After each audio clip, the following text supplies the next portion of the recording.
Bueno, ¿qué tema te El tema es para... Te digo que últimamente hay predicciones de todo, predicciones de terremotos, las predicciones mayas, las predicciones de Nostradamus. Y bueno, y en el tema de salud, tampoco los científicos se privan de hacer este tipo de predicciones, ¿no?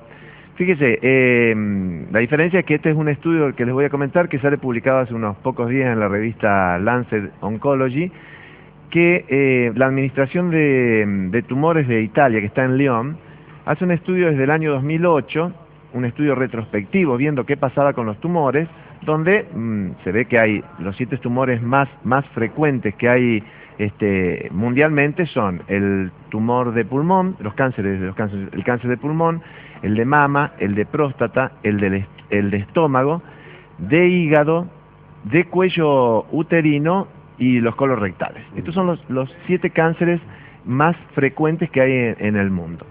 Ellos estudiaron 27 tipos de cánceres y llegaron a la conclusión de que con los cambios que están habiendo en los hábitos y digamos, en los cambios de condiciones, tanto en los países centrales como en los países periféricos, se habla de que para el 2030, o sea, menos de 20 años, vamos a tener un 75% global de aumento de cáncer. 75%. En algunos lugares se habla de más del 90% en la incidencia del cáncer y en otros un 45-50%. Pero globalmente en el mundo se habla de que va a haber un aumento del 75% en la incidencia de cáncer. Esto no es para asustar a nadie, simplemente es para prevenir a quienes tienen que ver con las decisiones que se toman en materia de salud, a ver qué medidas se van a tomar. Digamos, no se habla de que va a aumentar la mortalidad por cáncer, porque cada vez se diagnostican más tempranamente los cánceres y son más tratables. Sí se habla del aumento de incidencia en la aparición de cáncer. Fundamentalmente en los países centrales, los 3 cánceres que más se presentarían, que aumentarían proporcionalmente, serían el de mama, el de próstata y el colorectal. Y en los países periféricos, aquellos cánceres que están relacionados a las infecciones, como el cáncer de cuello uterino, el cáncer de estómago, el cáncer de hígado, el Kaposi, algunos tumores de garganta, que están relacionados a diferentes tipos de infecciones, tanto de tipo viral como de tipo bacteriano. ¿Y por qué se da esta diferencia?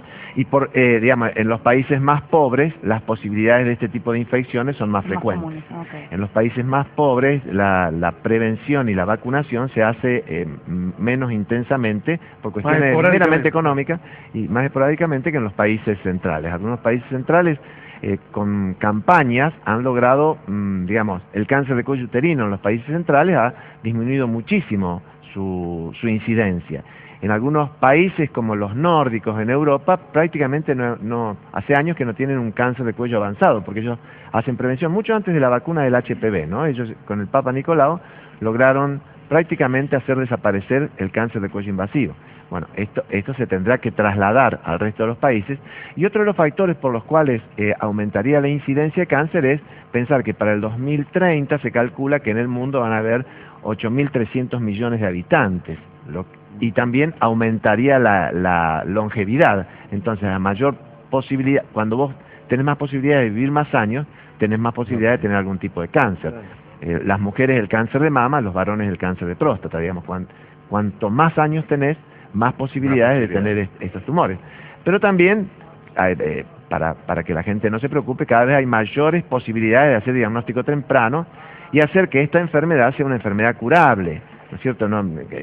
Digamos, tratando de desdramatizar, de cada vez que se hablaba de cáncer, uno tenía la idea de que estaba condenado a lo peor. Hoy, por suerte, esto no es así. Hoy más del 50% de los cánceres se curan y el resto de los cánceres tienen una sobrevida muy buena y probablemente uno termine muriéndose de alguna otra cosa. Y otro dato importante que aparece publicado también en una revista científica es un estudio que se vino haciendo en los últimos 20 años en Estados Unidos e Inglaterra. Y esto sí para tener en cuenta. El riesgo que existe de aumento en los niños que se realizan tomografías, determinados tipos de tomografías, el aumento que se multiplica casi por 3 en los tumores cerebrales y en las leucemias. Esto es una cosa muy interesante. Es un estudio durante 20 años que se hicieron sobre 178.000 niños que hasta los 15 años que habían venido siendo escaneados, para decirlo de alguna manera, con estos estudios.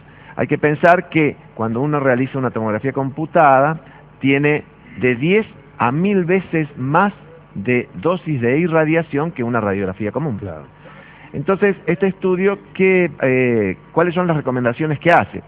Ojo que esto es para niños. ¿Por qué? Porque los niños son radiosensibles en mayor magnitud que un adulto. Digamos, los rayos, tanto de una radiografía como de una tomografía axial computada, afectan más a un niño que a un adulto. Las defensas para este tipo de radiaciones son menores en los niños. Entonces, el estudio concluye diciendo de que de no ser realmente necesario estos estudios, tratar de evitarlos.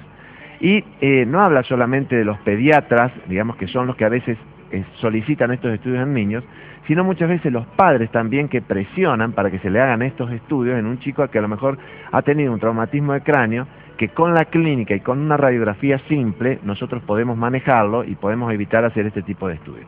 Digamos, la tomografía computada es un estudio magnífico, de gran utilidad, que ha solucionado una cantidad de problemas, pero utilizada muy a mano suelta en los niños podría ser peligrosa. Gracias, Doc. Al contrario. Bueno, muy amable.